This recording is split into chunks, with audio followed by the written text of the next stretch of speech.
গিট বর্ডার সেলাই দিয়ে আমি সূর্যমুখীর পাপড়িটা সহজেই ভরাট করে নিচ্ছি।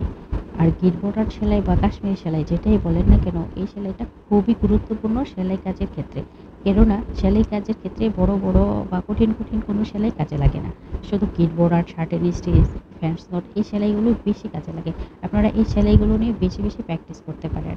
আর অন্য পেজে যা করে, যে ডিজাইনটা করে আপনারা সেই ডিজাইন কখনোই ক্রিয়েট করবেন না। কেননা অন্য পেজে তো মানুষ দেখেই নিয়েছে এই ডিজাইনটা। আপনারা চেষ্টা করবেন নতুন কোনো ডিজাইন ক্রিয়েট করার। তাহলে আপনার অডিয়েন্স আপনার ভিডিওগুলো দেখবে এবং মনোযোগ সহকারে আপনার ডিজাইন যদি সুন্দর হয় সেটা রিক্রিয়েট করারও চেষ্টা করবে। চেষ্টা করবেন নিজের ডিজাইন নিয়ে কাজ করার জন্য। আর আমাদের ভিডিওগুলো যদি ভালো লাগে অবশ্যই শেয়ার করতে পারেন। আর এটা একটি 2 বছর বেবি ফ্রক করা হয়েছে ডিজাইনটি। ডিজাইনটা অনেক ইউনিক। আমাদের পেজের ডিজাইনের সাথে অন্য কোনো